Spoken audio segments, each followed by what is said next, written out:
Hello and welcome to your favourite channel Braino solution. देखो यहाँ पर ये कह रहे हैं ए बी तुम्हारे पास एक टीवी टावर है, ठीक है। एक यहाँ ये जो है बैंक के केनाल पे, मतलब एक कोई केनाल है, कोई रिवर है, उसके साइड में ये टावर लगा हुआ है, ठीक है। तुम एक पॉइंट सी से अगर इसके टॉप को देखते हो तो एंगल ऑफ एलिवेशन तुम्हारा 60 डिग्री है, ठीक है। फिर हम क्या करते हैं, इसे थोड़ा सा मूव करते हैं 20 मीटर्स अवे, डी पॉइंट पे आ गए। यहाँ से तुम देखते हो इसके टॉप को, एंगल ऑफ एलिवेशन तुम्हारा 30 डिग्रीज बन रहा है, ठीक है। तो यहाँ पे हमको फाइंड करना है हाइट ऑफ द टावर। तो देखो तुम्हें क्या क्या देखना है, you have to find out height of tower, जो कितना है तुम्हारा ए बी, ठीक है। दूसरी चीज़ हमें क्या देखनी है, with of the tower, with of the canal. With of the canal क्या होगी, इस केनाल जो ये नदी है जो भी है उसकी कितनी विद है, ठीक है। तो फिर विद ऑफ केनाल ये कितनी हो जाएगी तुम्हारी सी बी। हमें ये दो चीज़ें फाइंड आउट करनी है यहाँ पर। तो देखो बच्चों, अब सिर्फ हमें परपेंडिकुलर और बेस से मतलब है। परपेंडिकुलर हाइट ऑफ द वो होगी, टावर होगी, और विद क्या होगी, बेस, ये हो गई, ठीक है। तो इसके लिए मैं क्या करूँगी, 10 का इस्तेमाल करेंगे। इन ट्राइंगल ए बी सी, या बी सी ए कह दो, चलो मैं क्या कह सकती हूँ यहाँ पे, 10 60 degree is equal to perpendicular upon base. कैसे, पंडित बद्री प्रसाद हर हर बोले, ठीक है। तो साइन भी नहीं इस्तेमाल करेंगे, कॉस भी नहीं, मैं यहाँ पे 10 इस्तेमाल करूँगी, परपेंडिकुलर अपॉन बेस, ठीक है। अगर हाइपोटेन्यूज की ज़रूरत होती तो हम लोग साइन और कॉस इस्तेमाल करते, लेकिन अभी हमें परपेंडिकुलर और बेस चाहिए तो हमने 10 का इस्तेमाल करा है, ठीक है। तो देखो यहाँ पर बच्चों, परपेंडिकुलर कितना हो जाएगा ए बी, बेस कितनी हो जाएगी सी बी, ठीक है, क्लियर है। तो यहाँ से 10 60 क्या होता है, √3, ठीक। तो √3 में सी बी मल्टीप्लाई कर दो, this is equal to A B. तो तुम्हारे पास सपोज ये आ गई इक्वेशन 1, ठीक है, क्लियर है। अब हम इसी का इस्तेमाल करेंगे आगे। चलो अब आ जाओ तुम दूसरे वाले ट्राइंगल में। In triangle A D B, ये जो बड़ा वाला ट्राइंगल है, इसमें देखो बच्चों, इसमें लो 10 30 degree is equal to perpendicular upon base. Base कितनी हो गई तुम्हारी, बेस हो गई डी बी, ठीक है। डी बी को मैं कैसे लिख सकती हूँ, D B can be written as D C plus C B, लिख सकते हैं हम, ठीक है। यहाँ पर देखो हमें पता है कि डी सी कितना है, 20 मीटर्स है, ठीक है, क्लियर है। इसकी जगह मैं क्या लिख सकती हूँ, 1/√3। ये क्या है बच्चों, इसको ऊपर ले आओ, ला सकते हैं ना, इसको ऊपर मल्टीप्लाई कर दो, इसको क्रॉस मल्टीप्लाई, ये हो जाएगा 20 plus C B is equal to A B, ठीक है। अब मैं क्या करूँ, ये √3 इधर ले आती हूँ, क्रॉस मल्टीप्लाई कर देती हूँ, तो ये हो जाएगा √3 A B is equal to this much. अच्छा नहीं, रुको एक सेकेंड, रुको, इसको तुम ए बी के फॉर्म में रखो, देखो क्यों। हाँ, यहाँ पर भी ए बी है, यहाँ पर भी ए बी है, तो मैं दोनों को इक्वेट कर सकती हूँ, दिस इज इक्वेशन 2। तो मैं क्या करती हूँ, मैं ए बी की दो वैल्यूज है, मैं from 1 and 2 I can say √3 C B is equal to this much, कह सकते हैं ना हम। चलो तो हम इसी पे भी वर्क करेंगे, यहाँ से तुम्हें सी बी की वैल्यू मिल जाएगी, ठीक। तो हम क्या कह सकते हैं बच्चों, यहाँ से √3 C B is equal to 20 plus C B upon √3, यही तो था। अब मैं क्या कर सकती हूँ, √3 इधर ले आओ तो मल्टीप्लाई हो जाएगा, ठीक है। √3 कितना हो जाएगा, 3CB, 3CB is equal to 20 plus CB, ठीक। ये CB इधर लाओ तो 2CB minus 3CB minus CB कितना हो जाएगा, 2CB इज इक्वल टू 20, ठीक। ये 2 इधर आ जाओ तो ये डिनोमिनेटर में आ जाएगा, तो ये हो जाएगा 10 मीटर्स। ये क्या आ गई तुम्हारे पास, विद ऑफ केनाल आ गई। CB क्या थी, विद ऑफ केनाल थी, तो हम कह सकते हैं width of canal is equal to 10 metres, ठीक। देखो ये रिलेशनशिप था हमारे पास, तो यहाँ से मैं क्या कह सकती हूँ कि ए बी कितनी हो जाएगी, हाइट ऑफ टी टार कितनी हो जाएगी, हाइट ऑफ टीवी टार कितनी हो जाएगी बच्चों, √3 सी बी। सी बी कितना है बच्चों, 10। तो मैं इसको कह सकती हूँ 10√3 मीटर्स। ये क्या आ गई तुम्हारी हाइट ऑफ द टीवी टार, ठीक है। आगे समझ में। अब आ जाओ तुम इसके क्वेश्चन नंबर 12 पर। देखो बच्चों, क्वेश्चन नंबर 12 में ये कह रहे हैं तुम्हारे पास एक 7 मीटर हाई बिल्डिंग है, ठीक है, उसके सामने तुम्हारे पास एक केबल टावर है, ठीक। इस टावर की हमें हाइट फाइंड आउट करनी है, मतलब मुझे height of tower find out करनी है। ये कितनी हो जाएगी बच्चों? CE, है ना, CE मुझे फाइंड आउट करना है। ये कह रहे हैं जब मैं इस बिल्डिंग से एंगल ऑफ एलिवेशन ऊपर की तरफ देखती हूँ इसके टॉप पर, तो जो एंगल बनता है वो 60 डिग्री बनता है, ठीक है। फिर ये कह रहे हैं जब मैं इसके फुट को देखती हूँ स्टार के, तो जो एंगल ऑफ डिप्रेशन बनता है, नीचे डिप्रेशन नीचे बनेगा, वो ऊपर बनेगा, ठीक है। तो ये कह रहे हैं ये बनता है तुम्हारा 45 डिग्रीज, ठीक है, क्लियर है। देखो बच्चों, क्वेश्चन नंबर 12 में ये देखो, ये कह रहे हैं यहाँ से जो एंगल ऑफ एलिवेशन है, मतलब अगर तुम इस पॉइंट से ऊपर देखोगे तो दिस एंगल इज 60 डिग्रीज, ठीक है, ये वाला नहीं, ये वाला एंगल 60 है, ठीक। फिर कहते हैं अगर एंगल ऑफ डिप्रेशन, तो ये वाला एंगल है, मतलब ये वाला एंगल तुम्हारा 45 है। अब देखो अगर ये 45 है तो ये दोनों क्या हो गए? ऑल्टरनेट एंगल्स, तो ये भी 45 डिग्रीज हो गया। तो हम क्या करेंगे, इसको अभी हटाओ, इन दोनों एंगल से हम लोग काम करेंगे, ठीक है, क्लियर है। तो अब देखो बच्चों, मैं कह सकती हूँ इन ट्रायंगल ABC, ये वाला जो ट्रायंगल, अगर हम इस ट्रायंगल की बात करते हैं तो देखो 1045 डिग्रीज इज इक्वल टू क्या हो जाएगा तुम्हारा? परपेंडिकुलर अपॉन बेस, मतलब परपेंडिकुलर क्या है तुम्हारा? AB, और बेस क्या है तुम्हारा? CB है, ठीक है। 1045 इज 1, तो मैं ये यहाँ से कह सकती हूँ कि AB, बल्कि लिखो इसको, 1 is equal to AB upon CB। फिर मैं यहाँ से कह सकती हूँ that AB is equal to CB, ठीक। और AB तुम्हारे पास 7 मीटर्स गिवन है, तो मैं कह सकती हूँ that CB is equal to 7 metres, ठीक है। ये क्या आ गई तुम्हारे पास? ये वाला जो डिस्टेंस है वो आ गया। अगर बेटा CB 77 मीटर्स है तो ऑब्वियसली AD भी 7 मीटर्स होगा, है कि नहीं? दोनों लाइंस पैरेलल हैं।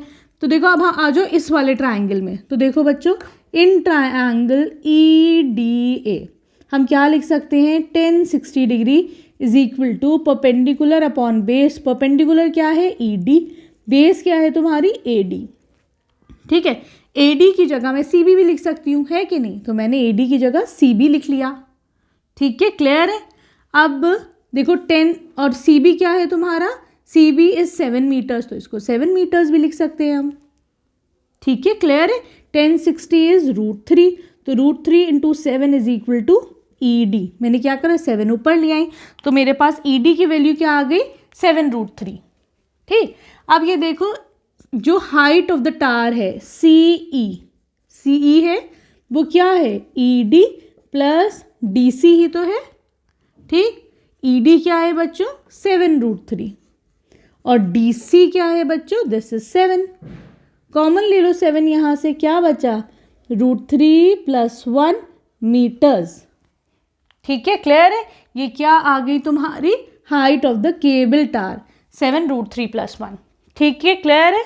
अब आ जाओ तुम इसके क्वेश्चन नंबर 13 पे। देखो बच्चों, क्वेश्चन नंबर 13 में कह रहे हैं एक 75 मीटर हायर लाइट हाउस है, ठीक है। मैं सपोज करो यहाँ से ये कह रहे हैं 2 शिप है ना, उसके ऊपर जो एंगल ऑफ डिप्रेशन है तुम्हारा, सपोज ये एक शिप है, यहाँ पे जो एंगल बन रहा है, ये वाली जो शिप मानो, ये एंगल तुम्हारा बन रहा है 30 डिग्रीज, ठीक है, एंगल ऑफ डिप्रेशन है, ठीक, ऐसा बनेगा। फिर ये कह रहे हैं यहाँ से जब तुम दूसरी शिप पे देखते हो तो जो एंगल ऑफ डिप्रेशन है दैट इज 45 डिग्रीज, ठीक है बच्चों। तो देखो अगर ये एंगल मेरा 30 है तो इसका ऑल्टरनेट एंगल, तो ये एंगल भी 30 डिग्रीज होगा, है कि नहीं? अगर ये वाला एंगल 45 है तो इसका ऑल्टरनेट कौन सा होगा? ये वाला, तो ये एंगल भी 45 होगा, ठीक। तो मैं इस एंगल को 45 डिग्रीज ले लेती हूँ, इसको 30 डिग्रीज ले लेती हूँ। यही तो होता है एंगल ऑफ डिप्रेशन, नीचे की तरफ देखना। आगे समझ में? चलो अब बड़ा सिंपल, अब क्या रहेगी? अब देखो इन ट्रायंगल ABC हमें निकालना है डिस्टेंस बिटवीन द 2 शिप्स, है ना, ये तुम्हें निकालना है, यहाँ निकालना है हमको, CD निकालना है, ठीक। तो देखो बच्चों इन ट्रायंगल ABC मैं कह सकती हूँ 1045 degrees is equal to perpendicular upon base.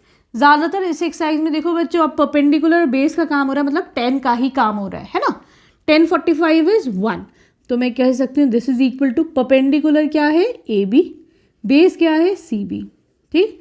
AB है तुम्हारे पास 75, CB तुमने निकाल लिया।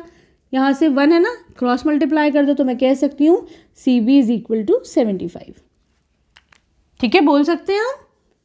ये तुम्हारे पास आ गया इधर एक। ठीक, अब आ जाओ तुम बड़े वाले ट्राइंगल में। इन ट्राइंगल ADB क्या कह सकते हैं हम बच्चों, tan 30 degrees is equal to perpendicular upon base, perpendicular है 75 AB। ठीक है, बेस को मैं क्या लिख सकती हूँ, CD प्लस CB लिख दूँ, लिख सकती हूँ ना। tan 30 इज 1/√3, इसको ऊपर लिया है ना, क्रॉस मल्टीप्लाई कर दो तो ये ऊपर आ जाएगा CD प्लस CB। CB कितना है तुम्हारा 75, दिस इज इक्वल टू 75। ठीक, ये √3 इधर ले आओ, मल्टीप्लाई कर दो तो ये हो जाएगा √3। ठीक है, अब अगला क्या करें हम, इस 75 को इधर ले आओ तो ये नेगेटिव में हो जाएगा। ठीक है, तो CD की वैल्यू कितनी आ जाएगी 75, ब्रैकेट इसमें दोनों में से कॉमन ले लो, ये हो जाएगा √3 - 1 मीटर्स। तो तुम्हारे पास DC की वैल्यू कितनी आ गई 75 √3 - 1। ये क्या है, ये है distance between the two ships. ठीक है, सही है। अब तुम कर लो क्वेश्चन नंबर 14। देखो बच्चों, क्वेश्चन नंबर 14 जो है तुम्हारा, अगर तुम फिगर देखोगे, फिगर 9.13, ठीक है, तो ये जो है 9.13 थोड़ा सा कॉम्प्लिकेटेड लग रहा है पर बड़ा आसान है। ठीक है, देखो ये कह रहे हैं एक बलून है, एक लड़की खड़ी है जिसकी हाइट है 1.2 मीटर्स। ठीक, एक बलून है जिसकी हाइट है 88.2 मीटर्स। ठीक, जो एंगल ऑफ एलिवेशन है इसकी आंखों से, मतलब अगर ये लड़की खड़ी है तो ऑब्वियसली यहाँ से एंगल ऑफ एलिवेशन नहीं बन रहा है, ये इसकी आईज से बनना है। ठीक है, तो यहाँ से जो एंगल ऑफ एलिवेशन है, ऊपर देखिए कि ये वाला है एंगल ऑफ एलिवेशन, ये 60 डिग्रीज है। ठीक है, थोड़ी देर के बाद बलून उड़ते उड़ते थोड़ा आगे चला गया, अब जो एंगल ऑफ एलिवेशन हो गया वो 30 डिग्रीज है, वो रिड्यूस हो गया 30 डिग्रीज पे। तुम्हें बताना है इस बलून ने कितना डिस्टेंस ट्रेवल करा, मतलब मुझे ये वाला डिस्टेंस बताना है, मुझे CE बताना है। ठीक है, आगे समझ में, पहले तो ये समझो कि बताना क्या, तो भाई हमें बताना है CE, distance travelled bye balloon. ठीक है, सही है। तो देखो बच्चों, अब मैं सबसे पहले तो ये देखूंगी, कोई भी एंगल के लिए मुझे परपेंडिकुलर अगर चाहिए होगा तो मुझे DE चाहिए होगा, लेकिन मेरे पास DF गिवन है, मेरे पास DF गिवन है हाइट ऑफ बलून। ठीक है, तो हाइट ऑफ बलून है तुम्हारी यहाँ पर 88.2 मीटर्स। ठीक है, अब देखो बच्चों, अगर तुम्हारे पास DF गिवन है 88.2 मीटर्स, मुझे पता है BH 1.2 है, तो मतलब EF भाई इसके पैरेलल है तो ये भी 1.2 होगी, है कि नहीं। तो मैं निकाल सकती हूँ DF is equal to DF can be written, हाँ DF की जगह हम लिख सकते हैं DE प्लस EF लिख सकते हैं ना हम ये। ठीक है, तो बच्चों देखो DE मुझे चाहिए इन ट्रायंगल्स के लिए, है ना, दोनों ट्रायंगल के लिए मुझे DE चाहिए, तो मैं कह सकती हूँ that DE is equal to DF minus EF। ये हो जाएगा 88.2 माइनस 1.2, ये हो जाएगा तुम्हारा 87 मीटर्स। ठीक, अब तुम्हारे पास DE आ गया 87 मीटर्स। क्लियर है, अब हमारे पास बड़ी आसानी हो जाएगी सारे क्वेश्चंस करने में, है ना।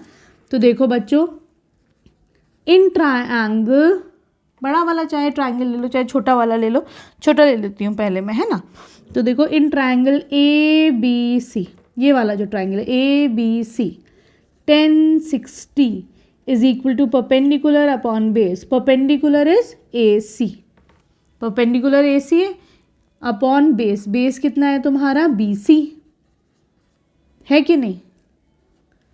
ठीक है, AC की जगह मैं क्या लिख सकती हूँ, मैं DE लिख सकती हूँ, वही सेम ही हाइट तो होगी, तो मैं लिख सकती हूँ DE अपॉन BC। ठीक है, तो यहाँ से DE कितना है बच्चों, 1060 is √3, this is equal to DE कितना है 87 अपॉन BC। तो तुम्हारे पास BC आ जाएगा, BC ऊपर ले लो, तो BC is equal to 87 √3 metre.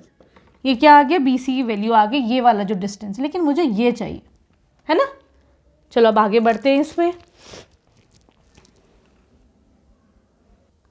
अब देखो बच्चों, अब तुम देखो अपना ये बड़ा वाला ट्रायंगल, है ना, तो इन ट्रायंगल DBE, ठीक है, मैं कह सकती हूँ tan 30 degree is equal to perpendicular upon base. Perpendicular क्या है तुम्हारे पास DE, बेस क्या है बच्चों BE, ठीक है। ये क्या है तुम्हारा 1/√3, BE को ऊपर ले आओ, है ना, तो ये हो जाएगा BE, इसको ऐसे ही छोड़ो, BE/√3 is equal to DE, ठीक है। √3 इधर ले आओ, ठीक। अब देखो DE कितना है बच्चों, दिस इज 87 मीटर्स, तो मैं इसकी जगह 87 लिख दूँ, ठीक। और BE की जगह मैं क्या लिख सकती हूँ बच्चों, I can write it as BC + CE, ठीक है, क्लियर है।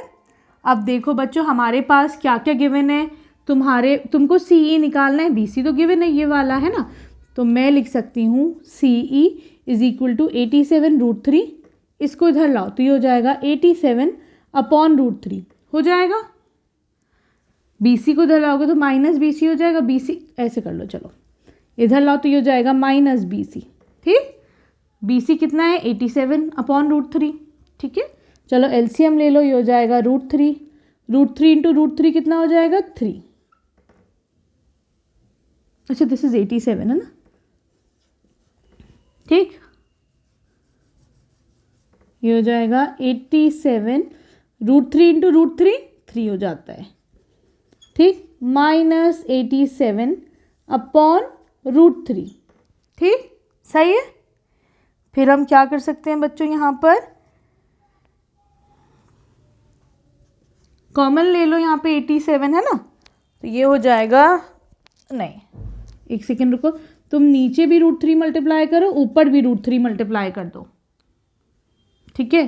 तो ये हो जाएगा आपके पास 87 × 3 कितना होता है, 3 7 = 21, 3 8 = 24, 25 26 261, ठीक, इंटू √3, ठीक। माइनस मैंने क्या करा, इन दोनों को मल्टीप्लाई करा, इसमें मैंने √3 मल्टीप्लाई कर दिया, ठीक। आगे बढ़ते ये हो जाएगा 87/√3, ठीक। √3 × √3 कितना होता है बच्चों 3 होता है, ठीक है, तो इसके नीचे लिख दो 3, ठीक है, क्लियर है, सही। अब देखो अगर मैं 3 से क्या कॉमन ले लूँ, यहाँ पे 3 से डिवाइड करूँ इसको, तो क्या बचेगा बच्चों यहाँ पर हमारे पास, देखो यहाँ पर बच्चों मैं क्या कर सकती हूँ, √3 कॉमन ले लो, है ना, तो 261 - 87 करो, ठीक है।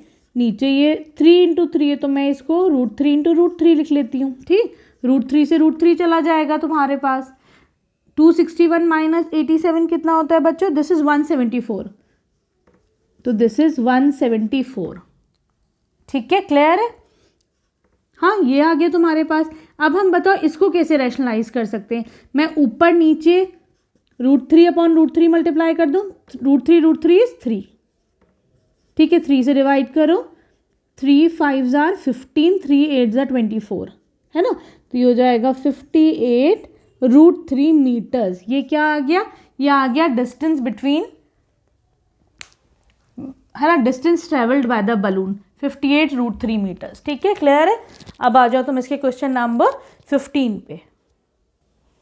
देखो बच्चों क्वेश्चन नंबर 15 में ये कह रहे हैं तुम्हारे पास एक हाईवे है, ठीक है, यहाँ पे एक टावर है, ठीक है, तुम इसके ऊपर से यहाँ पे कार है सपोज C पॉइंट पे, जो एंगल ऑफ डिप्रेशन है वो तुम्हारा 30 डिग्री एंगल बनना है। अगर ये 30 बनना है तो ऑब्वियसली ये भी 30 डिग्री होगा, ठीक है, क्लियर है। ये कह रहे हैं थोड़ी देर के बाद ये कार इस टावर के करीब आती है, ठीक है, 6 मिनट के बाद ये कार एक पॉइंट पे आती है, विच पॉइंट इज D, ठीक है, क्लियर है। अब देखो यहाँ पर जो तुम्हारा एंगल ऑफ डिप्रेशन है वो तुम्हारा ये वाला जो एंगल है दिस इज 60 डिग्रीज, तो ये अगर 60 है तो ऑल्टरनेट एंगल ये भी 60 हो जाएगा, है कि नहीं। तुम्हें बताना है यहाँ से ये कितने टाइम में ये यहाँ पे फुट पे आ जाएगी, स्टार के पास आ जाएगी, ठीक है, क्लियर है।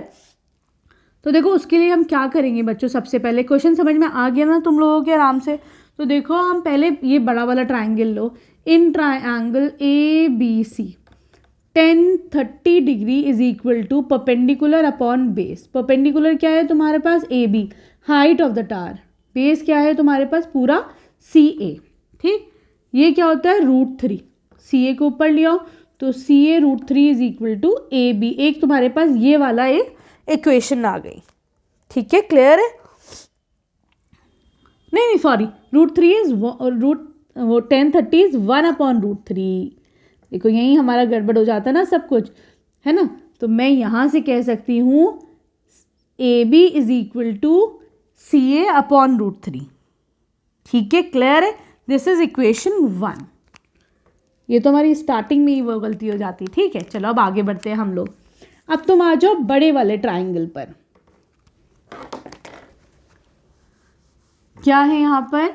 इन ट्राइंगल ए बी डी, ये वाला ट्राइंगल, सॉरी छोटा ये वाला जो ट्राइंगल है, 1060 degree is equal to perpendicular upon base हो जाएगा ए बी अपॉन बेस कितनी है? डी ए, ठीक है, क्लियर है? ये क्या होता है बच्चों? ये हो जाएगा √3 होता है ना। तो मैं यहाँ से कह सकती हूँ √3 into D A is equal to A B. This is your second equation, ठीक है बच्चों। फर्स्ट इक्वेशन क्या थी तुम्हारे पास?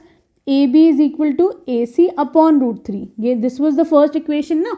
यहाँ से मैं क्या कह सकती हूँ बच्चों, दोनों को इक्वेट करके √3 D A is equal to A C upon √3,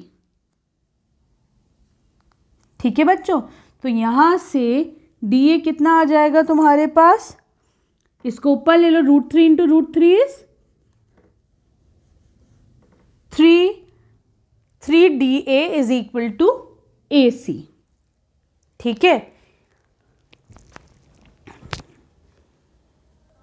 देखो बच्चों, हम कह सकते हैं that A C is equal to A D plus C D, कह सकते हैं हम, ठीक है। और अभी हमारे पास क्या आया? A C is equal to 3 times of A D, तो मैं इसे 3AD is equal to AD plus CD लिख दूँ। इस AD को इधर लाओ, 3AD minus AD will be 2AD is equal to CD, ठीक है। मतलब क्या है बच्चों इसका कि CD अगर तुम्हारा 4 मीटर है, ठीक है, तो AD कितना हो जाएगा बच्चों? ये C है, ये D है, AD, तो AD कितना हो जाएगा? 2 मीटर, है कि नहीं?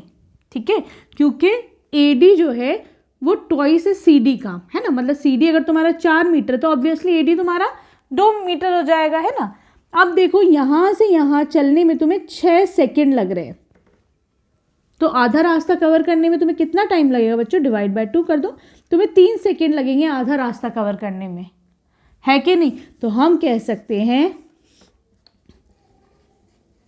ठीक है, hence the car will half the time, है ना, हाफ द टाइम। तो कार को अब कितना टाइम लगेगा to reach point A? Car को अब कितना टाइम लगेगा? पहले 6 सेकेंड लग रहे थे, अब आधा कर दो सेकेंड का, क्योंकि डिस्टेंस भी मेरा आधा हुआ है, डिस्टेंस आधा हुआ है इसलिए मेरा टाइम भी आधा हो जाएगा, तो तुम्हें अब लगेंगे 3 सेकेंड्स, ठीक है, क्लियर है। Here we complete exercise 9.1। Thank you for watching Braino solutions.